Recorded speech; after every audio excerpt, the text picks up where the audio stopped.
ওকে, তো আমাদের ভিডিও শুরু হয়ে গেছে। তো আজকে মূলত আমরা শিখবো যে আসলে অ্যাকচুয়ালি আমরা যখন ওয়েবসাইট ডিজাইন করি বা ওয়েবসাইট ডেভেলপ করি, তো সেক্ষেত্রে আমাদেরকে বায়ার বিভিন্ন ধরনের ওয়েবসাইট প্রোভাইড করে। তো সেই ওয়েবসাইটগুলো আসলে কোন ধরনের সিএমএস দিয়ে ক্রিয়েট করা, এটা কিন্তু আমরা একটা এক্সটেনশনের মাধ্যমে খুব ইজিলি জানতে পারি। তো এক্সটেনশনটার নাম হচ্ছে ওয়াপালাইজার। ওকে, এই ওয়াপালাইজার বা ওয়াপ অ্যালাইজার এটা আসলে কিভাবে আপনারা হচ্ছে ব্যবহার করবেন সেটা আমি দেখাই দেবো।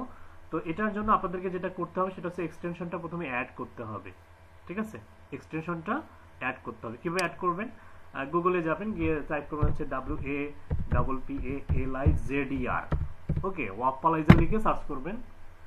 এই যে দেখেন চলে আসছে ওয়াপালাইজার। ওকে, তো আপনারা ক্রোম এক্সটেনশনে যাবেন, যার পর এটা অ্যাড করবেন। এই যে আমার কিন্তু অলরেডি অ্যাড করা আছে, এই জন্য আমার এখানে রিমুভ দেখাচ্ছে। তো আপনাদের এখানে অ্যাড টু ক্রোম আসবে। অ্যাড করার পরে এটা কিন্তু এখানে চলে আসবে। এখন মনে করেন আমরা হচ্ছে ইয়াতে চলে যাই, একটা ওয়েবসাইটে চলে যাই, যেমন হচ্ছে আমরা দারাজে যাই, যে দারাজ আসলে দারাজ বিডিতে যাই, যে দারাজ কোন ধরনের সিএমএস দিয়ে ক্রিয়েট করে এটা আমাদের জানার দরকার হলো। মনে করেন যে কেউ একজন বলতেছে যে আসলে এটা কোন সিএমএস দিয়ে করো, চেক করো তো দেখি, বা আপনাকেও সেম সিএমএস দিয়ে মেক করে দিতে হতে পারে, বা আপনাকে চেক করতে বললো। এখন যদি আপনি না বলতে পারেন, তাহলে এটা আপনার ওয়েব ডিজাইনার বা ওয়ার্ডপ্রেসের কাজগুলো শিখে আপনার কিছু ল্যাকিংস থেকে গেলো। তো কিভাবে আসলে চেক করবেন?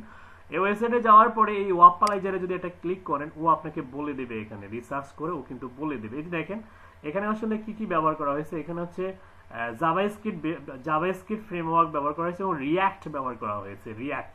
রিয়াক্টের ভার্সন হচ্ছে 16.8.0। হ্যাঁ, তারপর হচ্ছে রিকার্জিভ। যদি সেটা ওয়ার্ডপ্রেস দিয়ে ক্রিয়েট করা হতো তাহলে কিন্তু এখানে ওয়ার্ডপ্রেসটাও ভিজিবল হতো। যেমন এটা কিন্তু ওয়ার্ডপ্রেস দিয়ে ক্রিয়েট করা নয়, দ্যাটস ওয়াই এখানে বলতেছে কি এটা আসলে রিকোয়ার জেএস এবং হচ্ছে রিয়াক্ট দিয়ে ক্রিয়েট করা। ঠিক আছে, এখন আমরা যদি অন্য একটা ওয়েবসাইটে যাই, সাপোজ আমরা অন্য একটা ওয়েবসাইটে যাই, যেমন হচ্ছে আমরা হচ্ছে ধরে নেন কোন ওয়েবসাইটে যাওয়া যাক, হচ্ছে একটা ওয়ার্ডপ্রেস। আচ্ছা, আমার একটা ওয়েবসাইটে যাই,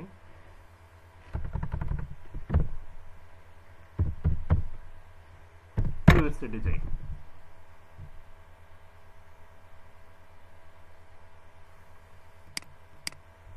আচ্ছা, ভিডিওটা কিন্তু অনেক লং হচ্ছে, যাই হোক সিম্পলি দেখেন, ক্লিক করবেন। লং হওয়ার পরে এখানে দেখবেন যে ওই যে ধরনের NGINX ওয়েব সার্ভারটা যেটা ফ্রি ডোমেন, এই জন্য ফ্রি যে ওয়েব সার্ভারগুলো দেখাচ্ছে সেটা কিন্তু এখানে দেখা যাবে। ঠিক আছে, তো এরকম আমরা কিন্তু যে কোনো ওয়েবসাইট কিন্তু রিসার্চ করে আমরা যদি নেক্সট জেন আইটিভিটি দেখি যে আসলে এটা কোন ধরনের ওয়েবসাইট, তো আমরা যে কোনো ওয়েবসাইট কিন্তু এইভাবে আমরা চেক করতে পারবো।